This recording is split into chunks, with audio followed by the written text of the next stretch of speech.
उत्कलर नेता श्याम नारायण भगवानଙ୍କ निकटरे राजाठारू रंक पर्यंत सभिए समान तांको निकटरे समस्तंकु मथा नत करिबाकु पड़िबो।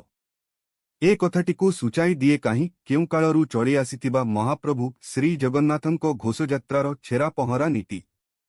एहा प्रमाण करे जे श्री जगन्नाथ हेउछंती उत्कलर सम्राट। उत्कलर राजा तांको सेवक बा राउत मात्र। एपरी नियारा परंपरा आउ जगतरे केउठी दृष्टिगोचर होई न थाए। चकड़ा पोथिरे तेनु कुहा जाइछि, धन्य राजा मार्जनीर करे सेवा करे, जे जगते नाही काहीं अछि नीलाचले। इतिहासरे दिने एही छेरा पहराकु नेई सृष्टि होइतिला प्रेम पराजय विषाद एवं रक्तपातर गणघटा। महाप्रभु जगन्नाथ खाली दारू देवता नुहंती, से जीवन ठाकुर। से ओडिया जातिर सुरक्षा कवच तथा ए जाति अस्मितार प्रतीक। ओडिया जाति स्वाभिमान प्रति जेबे भी आघात आसिछि प्रभु चुप होई बसी पारि नाहंती। से श्याम करबाला हस्तरे उपनीत होइछंती घोर समर प्रांगणरे। महाप्रभु निजे अपमानित होइछंती, किंतु ए जातिर गारिमा गौरव ओ अस्मिताकु क्षुण्ण हेबाकु देई नाहंती। आजकु प्राय 600 वर्ष तलर कथा। राजा कपिलेन्द्र देव गेटिए पर गेटिए राज्य जय करी गढ़ मालव कर्णाटक आदि राज्यकु उत्कल श्वेता भितरे रखी नवकेटी कर्णाटक कलबर्गेश्वर भावे परिचित थिले। महाप्रभु जगन्नाथंक कृपारु गंगाठारु सेतुबंध जाए जय करी से विशाल उत्कल साम्राज्यर प्रतिष्ठा करिथिले। गजपति कपिलेन्द्र देवंक अंते 1465 ख्रीष्टाब्दरे तांको 18 वर्ष वयस्क पुत्र प्रबल प्रतापी श्री पुरुषोत्तम देव उत्कलर गजपति आसन अलंकृत कले।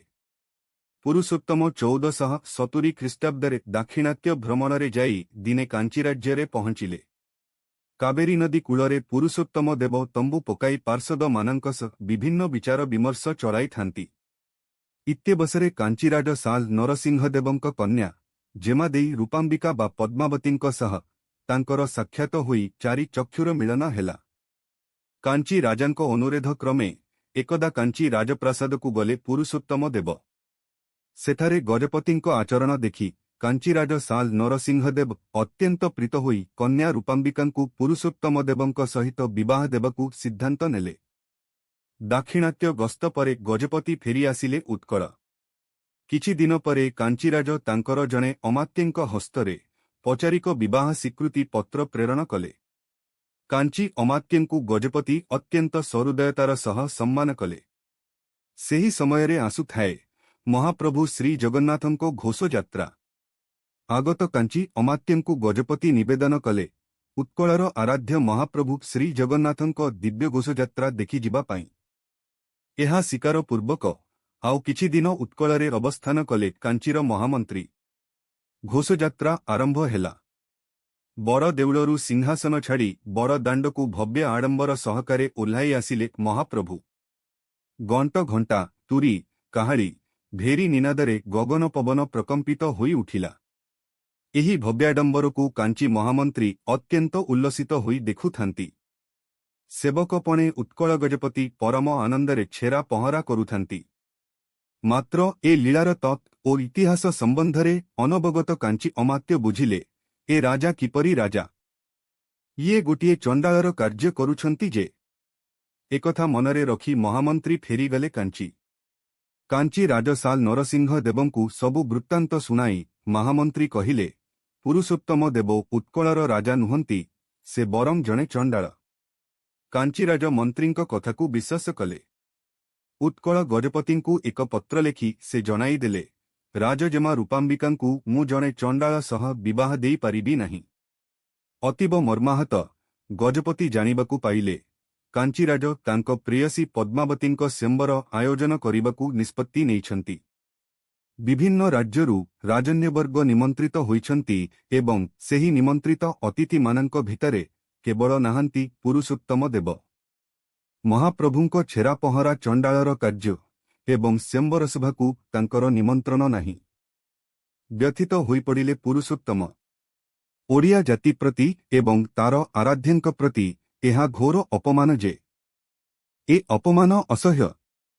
एहार प्रतिशोध नेबाकु हेब। କାଞ୍ଚି ରାଜାଙ୍କ ବିରୁଦ୍ଧରେ ଯୁଦ୍ଧ ଘୋଷଣା କଲେ ଉତ୍କଳର ଗଜପତି। ଦୁଇ ରାଜ୍ୟ ମଧ୍ୟରେ ସର୍ତ୍ତ ରହିଲା କାଞ୍ଚି ରାଜାଙ୍କ ଇଷ୍ଟ ଗଣେଶ ଓ ଉତ୍କଳର ଆରାଧ୍ୟ ଦେବ ଶ୍ରୀଜଗନ୍ନାଥ। ଯୁଦ୍ଧରେ ପରାଜିତ ରାଜ୍ୟ ତାହାର କୁଳଦେବତାଙ୍କୁ ଅନ୍ୟ ହସ୍ତରେ ସମର୍ପଣ କରିବେ। ଗମାଘେଟ୍ ଲଢ଼େଇ ଆରମ୍ଭ ହୋଇଗଲା, ହେଲେ ଉତ୍କଳ ଶିବିରରେ ଅଗ୍ନି ଉତ୍ପାଟ ହୋଇ ସେନା ଛତ୍ର ଭଙ୍ଗ ଦେଇ ପଳାଇଗଲେ। ଉତ୍କଳର ଶୋଚନୀୟ ପରାଜୟ ହେଲା। ମହାପ୍ରଭୁ ସତେ କଣ ଦକ୍ଷିଣ ରାଇଜକୁ ଚାଲିଯିବେ କି? ମହାପ୍ରଭୁଙ୍କ ସାମ୍ନାରେ ଅଧିଆ ପଡ଼ିଲେ ଗଜପତି। ଦୁଃଖ ଜଣାଇ ଆକୁଳ ନିବେଦନ କଲେ, ମହାପ୍ରଭୁ, ଏହା କେବଳ ମେର ପରାଜୟ ନୁହେଁ, ଏହା ସ୍ୱୟଂ ଆପଣଙ୍କ ଏବଂ ଏ ଜାତିର ପରାଜୟ। ଆପଣ ତ ଉତ୍କଳର ସମ୍ରାଟ। ହେ ଶରଣ ରକ୍ଷଣ ମହାବାହୁ! ଏ ଦିନ ସେବକ ପ୍ରତି ଓ ଜାତି ପ୍ରତି ସଦୟ ହେବା ହୁଅନ୍ତୁ ମଣିମା। ଆପଣଙ୍କ ମାନ ରହୁ ହେ ମଣିମା। ନିଜ ପରମଭକ୍ତ ତଥା ଆଦ୍ୟ ସେବକର ଗୁହାରି ଘେନିଲେ ମହାବାହୁ। ସ୍ୱପ୍ନାଦେଶ ଦେଲେ, ଯୁଦ୍ଧ କ୍ଷେତ୍ରକୁ ଯାଅ ରାଜା, ଆମ୍ଭେ ବଡ଼ଭାଇଙ୍କ ସହିତ ଯଥା ସମୟରେ ଯାଇ ତୁମ୍ଭର ସହାୟତା ପାଇଁ ଉପସ୍ଥିତ ହେବୁ। ପୁଣି ଦ୍ୱିତୀୟ ଥର ପାଇଁ ଯୁଦ୍ଧ ହେଲା। ମହାପ୍ରଭୁ ଶ୍ରୀଜଗନ୍ନାଥ ଓ ବଡ଼ଭାଇ ବଳଭଦ୍ର ଧଳା ଓ କଳା ଘେଡ଼ାରେ ଚଢ଼ି କାଞ୍ଚି ସମର ପ୍ରାଙ୍ଗଣ ଅଭିମୁଖେ ଯାତ୍ରା କଲେ ଉତ୍କଳର ମାନରକ୍ଷା ପାଇଁ। ଘେଡ଼ା ଚଢ଼ି ଦୁଇ ଭାଇ କାଞ୍ଚି ଅଭିମୁଖେ ଯାତ୍ରା କରୁଥିବା ବେଳେ ଚିଲିକା ନିକଟ ଏକ ଗ୍ରାମ ପାଖରେ ବଡ଼ ତୃଷିତ ହୋଇପଡ଼ିଲେ। ଗ୍ରାମ ମୁଣ୍ଡରେ ଦେଖିଲେ ଜଣେ ଗୌରନଈ ଦହି ବିକୁଛି, ନା ତାର ମାଣିକ। ତା ପାଖରୁ ଦୁଇ ଭାଇ ଦହି ପିଇ ତୃଷ୍ଣା ନିବାରଣ କରି ଦେଖନ୍ତି ତ ମାଣିକକୁ ଦହି ମୂଲ ଦେବା ପାଇଁ କଉଡ଼ି ନାହିଁ। ମହାପ୍ରଭୁ ମାଣିକର ଦହିମୂଲ ପାଇଁ ନିଜ ଆଙ୍ଗୁଠିରୁ ଅମୂଲ୍ୟ ରତ୍ନମୁଦ୍ରିକା ବାହାର କରି ତାକୁ ଧରାଇ ଦେଇ କହିଲେ, ଆମେ ମହାରାଜାଙ୍କ ସୈନିକ। ଦକ୍ଷିଣରେ କାଞ୍ଚି ଯୁଦ୍ଧକ୍ଷେତ୍ରକୁ ଯାଉଛୁ। ପଛରେ ମହାରାଜା ଆସୁଛନ୍ତି, ତାଙ୍କୁ ଏହି ମୁଦ୍ରିକା ପ୍ରଦାନ କରି ଦହି ମୂଲ ନେଇଯିବୁ। ମାଣିକ ବାଟ ଚାହିଁ ରହିଥାଏ। କିଛି ସମୟ ପରେ ସୈନ୍ୟ ସାମନ୍ତ ଧରି ଗଜପତି ଆସିଲେ।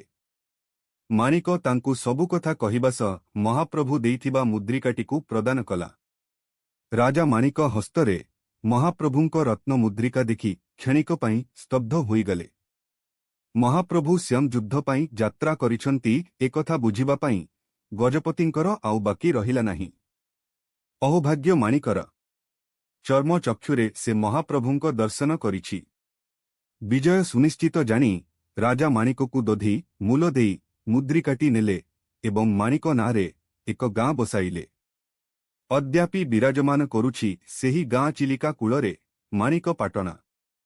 କବିବର ରାଧାନାଥ ମାଣିକ ପାଟଣାକୁ ଲକ୍ଷ୍ୟ କରି ଚିଲିକା କାବ୍ୟରେ ଲେଖିଛନ୍ତି, ଇତିହାସ ରଙ୍ଗସ୍ଥଳୀ ତୁ ଚିଲିକା, ତୋର ତୀରେ ପରା ଶ୍ରୀମତୀ ମାଣିକା। ହସ୍ତୁ ଭୁଞ୍ଜିଥିଲେ ସାଦରେ ଲବଣୀ, ଭାବଗ୍ରାହୀ ପ୍ରଭୁ ଭକ୍ତଚିନ୍ତାମଣି। ଦ୍ୱିତୀୟ ବାର ଯୁଦ୍ଧରେ କାଞ୍ଚିର ପରାଜୟ ହେଲା। ରାଜା ସାଲ ନରସିଂହ ଉତ୍କଳ ଗଜପତିଙ୍କ ଦ୍ୱାରା ବନ୍ଦୀ ହେଲେ। ଗଜପତି ପୁରୁଷୋତ୍ତମ ଦେବ ରାଜକୁମାରୀ ପଦ୍ମାବତୀଙ୍କୁ ଘେନି ଆସିଲେ ଏବଂ ପଣ କଲେ ତାଙ୍କୁ ଚଣ୍ଡାଳ ହାତରେ ଅର୍ପଣ କରିବାକୁ।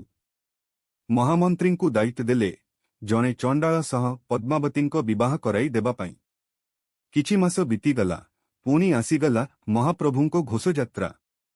ଚତୁର ଉତ୍କଳ ମହାମନ୍ତ୍ରୀ ଗଜପତି ଛେରା ପହଁରା କରୁଛନ୍ତି ଇତ୍ୟବସରେ ଆଣି କାଞ୍ଚି ଜେମା ପଦ୍ମାବତୀଙ୍କୁ ସମର୍ପଣ କଲେ ଗଜପତିଙ୍କ ହସ୍ତରେ। ରାଜାଙ୍କୁ ସେ ବୁଝାଇ ଦେଲେ, ଆପଣଙ୍କ ଆଦେଶାନୁସାରେ ମୁଁ ଆଜି ରାଜଜେମାଙ୍କୁ ଜଣେ ଶ୍ରେଷ୍ଠ ଚଣ୍ଡାଳ ହସ୍ତରେ ସମର୍ପଣ କରୁଛି। ଧନ୍ୟ ତୁମେ ଉତ୍କଳର ମହାମନ୍ତ୍ରୀ, ଧନ୍ୟ ତୁମର ବୁଦ୍ଧି, କହି ରାଜା ତାଙ୍କର ବହୁ ପ୍ରଶଂସା କଲେ। ଚତୁର୍ଦିଗ ପ୍ରକମ୍ପିତ ହେଲା, ଜୟ ଜଗନ୍ନାଥ, ଜୟ ଉତ୍କଳ, ଜୟ ଗଜପତି ଶ୍ରୀ ପୁରୁଷୋତ୍ତମ ଦେବ। ଗଜପତି କାଞ୍ଚି ରାଜଜେମା ରୂପାମ୍ବିକାଙ୍କୁ ବିବାହ କଲେ। ରୂପାମ୍ବିକା ହେଲେ ଉତ୍କଳର ମହାରାଣୀ। ସମସ୍ତ ସମସ୍ୟା ସମାଧାନ ହୋଇଗଲା। ଯେଉଁ କାଞ୍ଚି ରାଜ୍ୟକୁ ଜିଣିବା ଉତ୍କଳ ପକ୍ଷେ ସମ୍ଭବ ହୋଇନଥିଲା, ତାହା ସମ୍ଭବ ହେଲା କେବଳ ମହାପ୍ରଭୁଙ୍କ ଅପାର କରୁଣା ବଳରେ। ମହାପ୍ରଭୁ ଶ୍ରୀଜଗନ୍ନାଥ ହିଁ ଯଥାର୍ଥରେ ଏ ଜାତିର ନେତା। କାଞ୍ଚି ବିଜୟ ସ୍ମାରକୀସ୍ୱରୂପ ଉତ୍କଳ ଭୂମିରେ ଆଜି ବିରାଜିତ ଅଛନ୍ତି କାଞ୍ଚିରୁ ଆନିତ କାଞ୍ଚି ଗଣେଶ ସତ୍ୟବାଦୀ ବକୁଳ ବନରେ, ସାକ୍ଷୀ ଗୋପାଳ ଓ କେନ୍ଦୁଝର ଘଟଗାଁରେ ମା ତାରିଣୀ। ଶ୍ରୀମନ୍ଦିର ଗାତ୍ରରେ ଚିତ୍ରିତ ହୋଇ ରହିଛି କାଞ୍ଚି ବିଜୟର ସେ ଅମର ଗାଥା। ଯଥାର୍ଥରେ ଉତ୍କଳମଣି ଗୋପବନ୍ଧୁ କହିଛନ୍ତି, विशेषे उत्कले नाही प्रयोजन। उत्कलर नेता श्याम नारायण। जय जगन्नाथ। अर्जुनी चरण बेहेरा। आपण शीर्षक चैनल को सब्सक्राइब कलेनी कि जदि करिनांती एबे सब्सक्राइब करिनियंतु। एभली दिव्य सीरीज आध्यात्मिक पौराणिक साहित्य गल्प कविता तथा ओडिया भाषा और संस्कृतिर समृद्धि पाई एही यात्रा रे शामिल होई बहुल मात्रा रे लाइक कमेंट और शेयर करंतु। जय जगन्नाथ।